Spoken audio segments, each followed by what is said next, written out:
ये कहते हैं कि हमको मौका दीजिए, हम विकास का गंगा बहाएंगे। हाँ, आप बहा रहे हैं ना मध्य प्रदेश में विकास का गंगा। पूरे देश में तो आप ही की सरकार है ना, कहाँ है विकास की गंगा? हम भी विकास को ढूंढ रहे हैं। विकास वैसे गायब है जैसे गधे के सर से सींग गायब होता है। मुझे बता दीजिए, ऐसा कौन सा चीज बीजेपी के आ जाने के बाद होगा जो पहले नहीं हो रहा था? ऐसी कौन सी बात हो जाएगी? ये बात आखिर बोला क्यों जा रहा है? इसके पीछे साजिश क्या है? इस साजिश को आप समझिए। वो आकर के ये बात नहीं करते हैं, ये नहीं बोलते हैं कि हम बंगाल में विकास कैसे करेंगे, वो हम धर्म कैसे मानेंगे, हम पूजा कैसे करेंगे, हम उपासना कैसे करेंगे, इस पे आकर के ज्ञान देते हैं। सुनो, भगवान हमारे, भक्त हम उनके, तुम कौन हो बीच में भाई? हमको कौन भगवान का कैसे पूजा करना है, हमको सजदे में कैसे सर झुकाना है, ये तुम तय करोगे। सरकार का काम लोग धर्म को कैसे पालन करेंगे ये बताना थोड़ी होता है। सरकार का काम होता है कि हमने आपको वोट दिया है, आप हमको सुरक्षा दीजिए, आप हमको नौकरी दीजिए, आप हमको सड़क दीजिए, आप हमको बिजली दीजिए, आप हमको पानी दीजिए। सरकार का काम यह होता है ना। आजकल नया भाषण देना शुरू किए हैं, बोल रहे हैं कि जीत करके आएंगे तो नवन्ना से वापस जो है सेक्रेटेरिएट को राइटर बिल्डिंग में लेकर के जाएंगे, आप चांद पे लेके चले जाइए, मंगल ग्रह पे लेके चले जाइए। उससे क्या होगा? सेक्रेटेरिएट को आप नवन्ना ले जाएं कि राइटर ले जाएं, अगर उस सेक्रेटेरिएट में बंगाल के नौजवानों के लिए रोजगार की भर्तियां नहीं निकलती है तो वो सेक्रेटेरिएट हमारे लिए कोई काम का नहीं है। हमको यह समझना पड़ेगा कि असली सवालों को गुमराह क्यों किया जाता है, क्यों भटकाया जाता है, और भटकाने के लिए बढ़िया बढ़िया कैमरा और बढ़िया बढ़िया गेटअप का इस्तेमाल किया जाता है। अभी मैं पटना से आ रहा हूं, एक पत्रकार ने हमको पूछा कि मोदी जी दाढ़ी बढ़ाए हैं, इसका क्या राज है? हम बोले सुनो, मोदी जी दाढ़ी बढ़ा लें कि चूल कटवा लें, कि उसको जो है ललका रंग से रंगवा लें कि हरियरका रंग से रंगवा लें, उससे हमको क्या लेना देना है? उनका दाढ़ी है, उनका बाल है, मन है तो बढ़ा लें, मन है तो कटा लें, इससे हमको क्या लेना देना है? तो आप उनकी दाढ़ी का बंगाल चुनाव पे कोई इम्पैक्ट देखते हैं कि नहीं देखते हैं? हमने भारी बुड़वक आदमी है जी। मैंने बंगाल के लोगों को इतना समझ नहीं है क्या कि वो किसी का दाढ़ी देख करके वोट दे देगा? हम ऐसे ही उस पत्रकार को डांट रहे थे और हमको पता नहीं था कि इस गेटअप का सचमुच में कोई मतलब है। जब हम आए, कलकत्ता एयरपोर्ट से बाहर निकले तो हर तरफ जो है मोदी जी अभिनय करते हुए नजर आए जैसे वो रविंद्रनाथ टैगोर हैं। हर पोस्टर पे जो है कहीं हाथ जोड़ के खड़ा हैं, कहीं आसमान में उंगली दिखा रहे हैं। तो हमको लगा कि मोदी जी प्रधानमंत्री पद से इस्तीफा देकर के बंगाल चुनाव में मुख्यमंत्री पद का उम्मीदवार हो गए हैं क्या? हर जगह उनका फोटो दिख रहा था। तो हम पूछे उनको, तो जो है एक हमारे दोस्त हैं, उन्होंने कहा, ए महाराज शुभ शुभ बोलिए, शेरू दिल्ली में बैठा हुआ है तो उसको पालने के चक्कर में 100 रुपये लीटर पेट्रोल खरीद रहे हैं, उसको यहाँ बंगाल भेज दीजिएगा तो 150 रुपये लीटर पेट्रोल खरीदना पड़ेगा। और ऊपर से वो कोबरा अलग से आ गए हैं। माने ये जो नेता लोग हैं, ऐसा लगता है जैसे चिड़िया खाना में रहता हो। कोई शेर बन रहा है, कोई कोबरा बन रहा है, और कोई सियार तो है ही रंगा हुआ। माने सियार रंगा हुआ इस तरीके से है कि शाम तक दीदी का आंचल पकड़े हुए था, नहीं दीदी हम आपका साथ नहीं छोड़ेंगे। रात में इनकम टैक्स से फोन आया और भोरे मोदी जी के दफ्तर में पहुंच गए हैं। देखिए, एक बड़ी जिम्मेवारी आपके कंधे पे है, पूरा देश आपको देख रहा है, और हम लोग तो बिहार के लोग हैं। अपने आप को जब भी गौरवान्वित करने का मन होता है तो कह देते हैं कि बिहार तो बंगाल का ही पार्ट था ना। आपके ऊपर हमसे ज्यादा बड़ी जिम्मेवारी है। बिहार में हम लोग ले करके इस बार जो है ना ऑलमोस्ट हराने तक पहुंचा दिए थे। आप लोग जो है प्रबुद्ध लोग हैं, आपके पास जो है एक स्वर्णिम इतिहास है।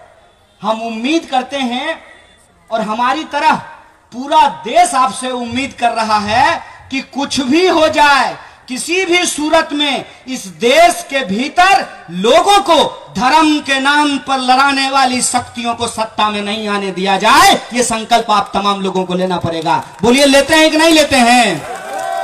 मन से नहीं बोल रहे हैं, पक्का एकदम। लेकिन जब आप वोट देने जाइएगा ना तो मन में एक दुविधा रहेगी। हम बता देते हैं आपको, जब हम जेएनयू में चुनाव लड़ रहे थे तो हम जिसको भी वोट मांगते थे ना तो बोला भाषण बहुत अच्छा था, आदमी भी तुम बहुत अच्छा हो, लेकिन वोट तुमको दे देंगे ना तो एबीवीपी जीत जाएगा। एक बार सुने, 2 बार सुने, 5 बार सुने, 10 बार सुने, तब हम बोले अच्छा सुनो, एक आदमी जब बोला ना कि वोट तुमको देंगे ना तो एबीवीपी जीत जाएगा, तो हम कहे सुनो, वोट हमको दोगे तो एबीवीपी कैसे जीत जाएगा? सैकत को भी ये बात सुनने को मिलता होगा, लोग पक्का कहता होगा देखो तुम हो तो नौजवान, जोश भी है तुम्हारे अंदर, और इस बिकने के जमाने में जब सब कुछ बिक रहा हो, रेलवे बिक रहा हो, LIC बिक रहा हो, बैंक बिक रहा हो, डाक खाना बिक रहा हो, जब सब कुछ बिक रहा हो, उस जमाने में ईमान को नहीं बेचने देना ये सबसे बड़ी बात होती है। इसका ईमान ऑन सेल नहीं है। इस जमाने में ये लाल झंडा पकड़ करके जहां बड़ी मुश्किल से जो है जगह मिलती है, बहुत बहुत धन्यवाद बंगाल पार्टी को कि आपने नौजवानों को मौका दिया है, इसके लिए मैं आपका बड़ा शुक्रगुजार हूं। मौका मिला है और ये लड़ रहा है। कई जगह इसको जाकर के लोग यही कहते हैं कि नौजवान हो, ईमानदार हो, बढ़िया बोलते हो, लेकिन वोट देते हुए घबराहट होती है कहीं भाजपा न जीत जाए। ऐसा होता है कि नहीं होता? ये मेरे साथ 2 बार हुआ है। एक बार जब हम जेएनयू के चुनाव लड़ रहे थे तब लोग यही कहता था कि तुम्हारा भाषण बहुत अच्छा है, लड़ते भी हो, कोई दिक्कत नहीं है, लेकिन एबीवीपी जीत जाएगा। तो हम बोले सुनो, वोट दोगे हमको तो जीत भाजपा कैसे जाएगा भाई? ये बात हमारे दिमाग में डाल दी गई है कि हम नागरिक नहीं हैं। वो टीवी पे मार मुंह में स्नो पाउडर लगा करके शाम को जो आता है ब्रेकिंग न्यूज, लगता है सारा ज्ञान उसी के पास है। हम लोग तो कुछ नहीं है, सारा सरकार बना वही लोग रहा है, गिरा वही लोग रहा है, तो हम लोग क्या हैं? हमारे दिमाग में यह बात बिठा दी गई है कि हम नागरिक नहीं है, प्रजा हैं। वो लोग जो टीवी में तय कर देंगे वही होगा, ऐसा नहीं होता है। हम सबको जब यही कहना शुरू किए कि एक एक को कि वोट दोगे हमको तो जीत एबीवीपी कैसे जाएगा, वोट दीजिएगा जब आप हमको तो जीत बीजेपी कैसे जाएगा, मन में ये दुविधा नहीं रखिएगा। भाजपा को अगर हराना है तो भाजपा को हराने का मतलब सिर्फ और सिर्फ उसको हरा कौन रहा है, जो टीवी आपको बता रहा है, उसको वोट दे देने से भाजपा नहीं हारेगी। यह बात अपने दिमाग में आप डाल लीजिए, क्योंकि भाजपा सिर्फ चुनाव में खड़ा होने वाली एक पार्टी नहीं है, बल्कि इस देश में विभाजन के कगार पर वो स्थिति पैदा करने वाली विचारधारा है। इस बात को आप याद रखिएगा। अगर उस विचारधारा को आप हराना चाहते हैं तो आपको ऐसे व्यक्ति का भी चुनाव करना पड़ेगा जो मर जाए, कट जाए, जेल में बंद हो जाए, सूली पे चढ़ जाए, लेकिन भाजपा के सामने झुकेगा नहीं, भाजपा के सामने बिकेगा नहीं। इस बात को भी आपको अपने दिमाग में रखना पड़ेगा। और मैं, शाम का वक्त है, शैतान का नाम बार बार नहीं लेना चाहता हूं, बस इतना कहना चाहता हूं कि किस पार्टी का लोग कहां जाकर के बिक रहा है, इसके बारे में आपको मालूम है। एक दूगो इधर से भी उधर गए हैं, एक दूगो इधर से भी उधर गए हैं, तो मैंने एक कॉमरेड को पूछा जो कभी कॉमरेड हुआ करते थे और हमको मार्क्स लेनिन पे ज्ञान दिया करते थे।